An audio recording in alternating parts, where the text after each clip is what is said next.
जय हिंद।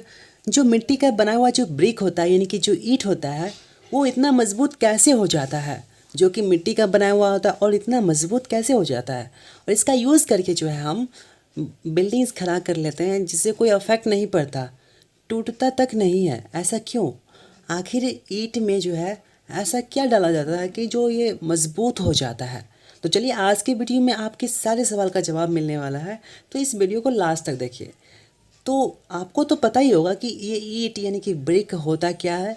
आपने देखा होगा कि जो बिल्डिंग बनाते हैं तो उससे पहले जो है इस छोटे छोटे ईंट का यूज़ करके पूरे बिल्डिंग्स को खड़ा कर लेते हैं। तो इसके बारे में अच्छी तरह से पता होगा। तो चलिए हम इसकी मैन्युफैक्चरिंग की सबसे पहले बात कर लेते हैं, इसे बनाया कैसे जाता है।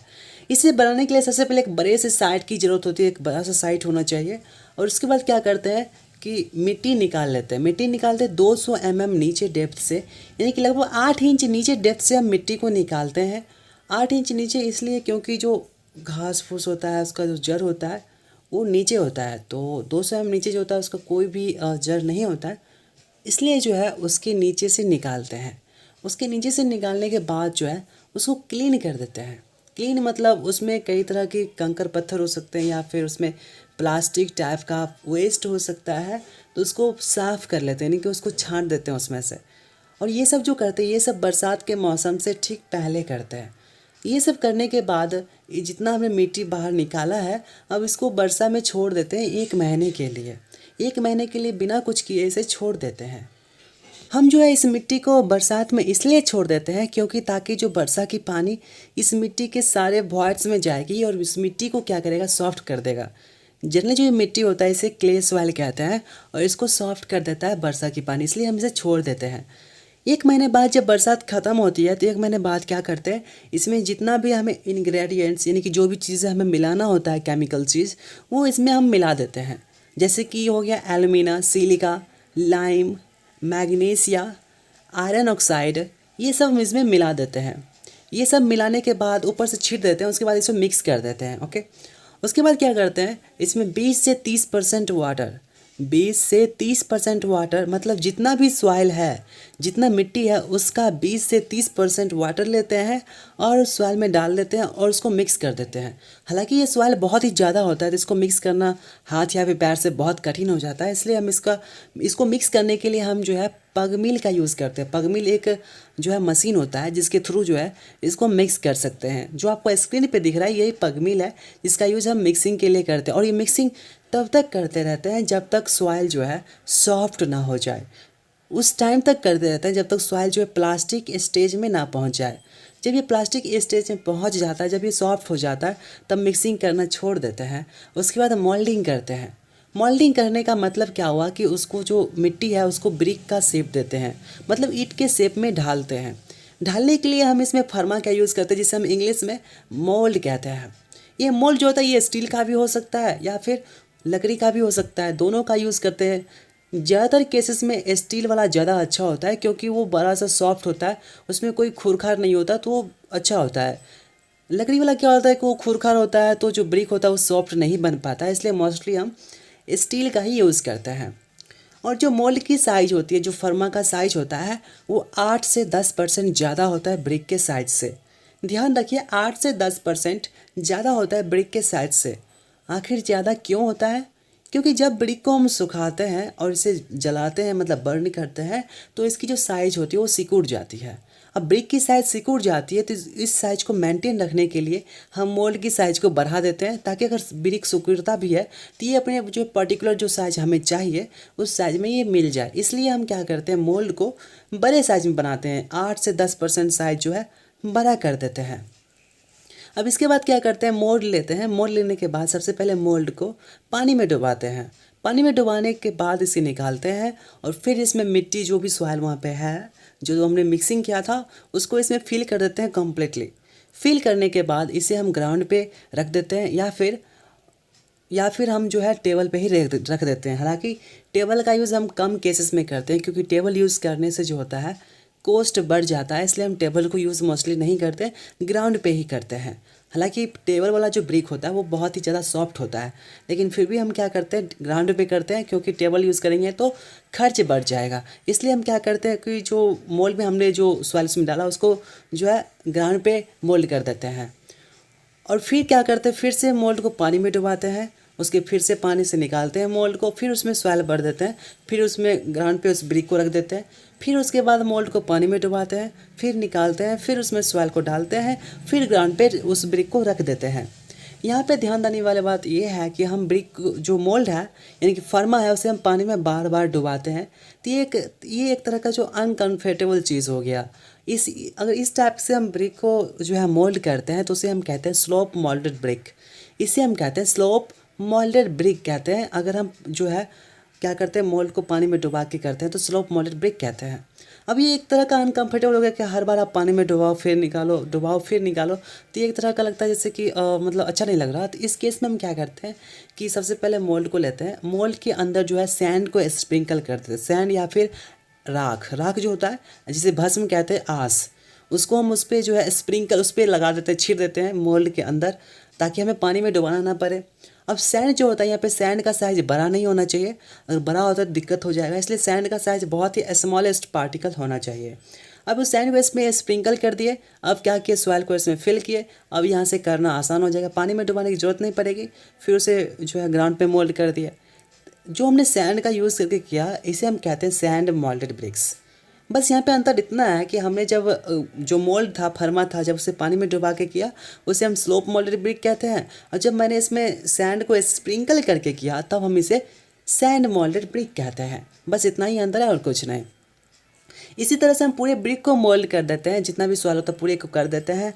जनरली ये माना जाता है कि जो अगर कोई वर्कर है, अगर वो मोल्ड 8 घंटे लगातार करता है तो उस केस में वो लगभग 750 ब्रिक जो है मोल्ड कर सकता है अकेले 8 घंटे में। एक्चुअली ये माना जाता है। अब एक्चुअल में क्या है वो तो फील्ड पे जाने से पता ही चलेगा, ऐसे तो पता चलने वाला है नहीं। अब जैसे ही हमने मोल्ड कर दिया तब ये क्या करते हैं, इसको छोड़ देते हैं, मतलब सूखने के लिए जनरली हम इस तरीके से छोड़ते हैं ताकि जो ब्रिक के बीच जो है हवा अच्छी से सर्कुलेट हो। मतलब ऐसा नहीं होगा किसी ब्रिक के पास हवा नहीं जा रहा है, किसी के पास हवा जा रहा है, किसी के पास ज़्यादा हवा जा रहा है। इस तरीके से हम इसको अरेंज नहीं करते, सारे ब्रिक के बीच में गैप करके हम अरेंज करते हैं ताकि सबके बीच में हवा का पूरी सर्कुलेशन हो, ताकि इसमें कोई भी दिक्कत ना आए। तो ये सूखने में लगभग 10-12 दिन लगा देता है। 10-12 दिन जब ये सूखने में लगा देता है, उसके बाद जब ये सूख जाता है तो जब ब्रिक में 2% मॉइस्चर होती है तब हम मानते हैं कि ब्रिक जो है वो पूरी तरह से सूख गया है, अगर 2% मॉइस्चर होती है तब। अब यहाँ पे ब्रिक सूख गया, अब इसका जरूरत क्या पड़ेगी, इसको बर्न करेंगे।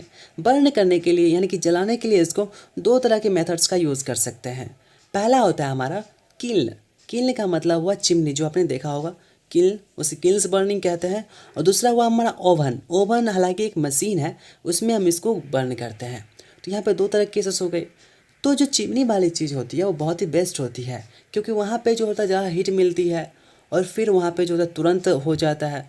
लेकिन जो ओवन में होता है वहाँ पे टेम्परेचर देना पड़ता है, फिर वहाँ पे जल्दी होता भी नहीं, उसमें बहुत ज़्यादा टाइम लग जाता है, उसमें अच्छा ब्रिक क्वालिटी होता भी नहीं है ओवन में, इसलिए हम ओवन का यूज़ जल्दी नहीं करते। ज़्यादातर केसेस में हम जो है चिमनी ही यूज़ करते हैं। आपने देखा भी होगा कि कहीं भी आपने देखा होगा तो ओवन कहीं यूज़ नहीं किया होगा, केवल चिमनी ही यूज़ किया जाता है। उसके बाद क्या करते हैं, इसको हम ब्रिक को लेते हैं और चिमनी में डाल देते हैं और इसको जो है बर्न कर देते हैं। बर्न करने के लिए टेम्परेचर रिक्वायरमेंट होती है 9 से 1200 डिग्री सेंटीग्रेड। 900 से 1200 डिग्री सेंटीग्रेड तक हम इसको गर्म करते हैं और कंटिन्यूसली 40 या फिर 48 आवर्स तक इसको गर्म करते रहते हैं। मतलब जो है 40 से 48 आवर्स तक इसको गर्म करते रहते हैं। अब इसे गर्म हो गया, इसे निकाल लेते हैं और इसे ठंडे होने के लिए छोड़ देते हैं, मतलब कूल होने के लिए छोड़ देते हैं, क्योंकि जब तक ठंडा नहीं होता तक हम ट्रांसपोर्ट नहीं कर पाएंगे इसे ठंडा होने के लिए छोड़ देते हैं। अब जैसे ये ठंडा होता है तो उसके बाद जो है इसे कूल होने में भी लगभग जो है 1-2 दिन लग ही जाता है, तो इसे कूल होने के लिए छोड़ देते हैं, उसके बाद हम ट्रांसपोर्ट कर देते हैं। यहाँ पे एक इम्पोर्टेंट जो आपके मन में क्वेश्चन आता होगा कि जब हम बर्न करते हैं तो ब्रिक का कलर जो होता है, किसी ब्रिक का कलर लाल हो जाता है, किसी ब्रिक का कलर जो है ब्लैक हो जाता है, किसी ब्रिक का कलर जो है लाल होता ही नहीं है और हल्का लाल होता है। तो इसका कारण क्या है, देखिए हमने आपको बताया था जब हमने जो है केमिकल्स मिलाया था, तो उस केस में जो है हमने कई सारे केमिकल्स मिलाए थे। तो जो लाल कलर आता है वो जो आता है वो आयरन ऑक्साइड के कारण आता है। जो आयरन ऑक्साइड होता है उसका कलर लाल होता है, तो उसको हम जब डालते हैं तो ब्रिक का कलर लाल हो जाता है। और जो काला आता है तो उस काला तब आता है जब आयरन ऑक्साइड बहुत ज़्यादा बढ़ जाता है, तो इसलिए उसका जो कलर होता है वो काला हो जाता है। अब हम इसको स्टेप में समझते हैं। हमने इसे रफली में आपको बताया है कि किस तरह से मैन्युफैक्चर करते हैं। अगर आपको एग्जाम में पूछा जाता है क्वेश्चन, तो आप इस तरह से नहीं लिख सकते, आपको एक स्टेप बाय स्टेप लिखना होगा। तो हम स्टेप बाय स्टेप इसको डिफाइन करते हैं। सबसे पहले आपको मैन्युफैक्चर करने के लिए डिगिंग करने की जरूरत है। Step number 1, digging. डिगिंग का मतलब क्या हुआ कि सॉइल को अंदर से डिग मतलब खोदना। सॉइल को 200 mm नीचे से हम निकाल लेते हैं बाहर। डिगिंग में ये हो गया। दूसरा हो गया हमारा क्लीनिंग। क्लीनिंग में क्या करते हैं, उस सॉइल को हम साफ़ कर लेते हैं। जितना भी प्लास्टिक प्रोडक्ट है, जितना भी वेस्ट प्रोडक्ट है, उसको हटा लेते हैं। केवल उसमें सॉइल छोड़ देते हैं। थर्ड हो गया हमारा वेदरिंग। वेदरिंग में क्या करते हैं कि हम इसे वेदर में छोड़ देते हैं, मतलब बरसात के मौसम में छोड़ देते हैं 1 महीने के लिए, सॉफ्ट होने के लिए छोड़ देते हैं। 4 हो गया हमारा ब्लेंडिंग। ब्लेंडिंग में क्या होता है कि हम जितने भी केमिकल्स यूज़ करते हैं, जो भी इसके इंग्रेडिएंट्स हैं, उसको हम इसमें मिला देते हैं। जैसे कि लाइम हो गया, एल्यूमिना हो गया, सिलिका हो गया, ये सब हमने पहले बताया हुआ है। तो ये सब उसमें हम मिला देते हैं ब्लेंडिंग स्टेप में। उसके बाद हमारा आता है टेम्परिंग। टेम्परिंग में क्या होता है कि हम इसे मिक्सिंग करते हैं 20 से 30% वाटर मिला के, और इसे पग मिल का यूज़ करते हैं। तो कभी कभी इसे हम पगिंग भी कहते हैं, क्योंकि पग मिल का यूज़ करते हैं, इसलिए प्रोसेस को पगिंग कहते हैं। ओके, सॉइल का प्रिपरेशन है, उसको हमने प्रिपेयर कर लिया। उसके बाद हम इसको करते हैं मोल्डिंग। मोल्डिंग स्टेप में 2 तरह का मोल्डिंग का यूज़ करते हैं। एक होता है ग्राउंड मोल्ड, एक होता है टेबल मोल्डेड। ग्राउंड मोल्डेड में हमने बताया आपको कि ग्राउंड पे मोल्डेड करते हैं। टेबल में हमने आपको बताया था कि टेबल पे मोल्डेड करते हैं। तो टेबल मोल्डेड थोड़ा कॉस्टली हो जाता है, क्योंकि उसमें टेबल का यूज़ होता है। और इसके बाद जो होता है हम इसको ड्राई कर लेते हैं। ड्राई करने के लिए हम इसको जो है स्टैक के फॉर्म में, यानी कि कुछ इस तरीके से हम इसको अरेंज करते हैं ताकि हवा पूरी ब्रिक पे सर्कुलेट हो और अच्छे से हो। इसलिए हमने जो है अच्छे से इसको अरेंज करते हैं। इसे हम कहते हैं ड्राइंग। उसके बाद आता है हमारा बर्निंग। बर्निंग के केस में हम इसको बर्न करते हैं, और बर्न करने के टेम्परेचर की जो रिक्वायरमेंट होती है 900 से 1200 डिग्री सेंटीग्रेड होती है, और कंटिन्यूसली इसे बर्न करते रहते हैं। Thanks for watching this video. अगर आपके मन में कोई भी डाउट है तो आप अपने क्वेश्चंस को कमेंट में लिख सकते हैं, ताकि हम अगले वीडियो में उसे सॉल्व करने की कोशिश करेंगे।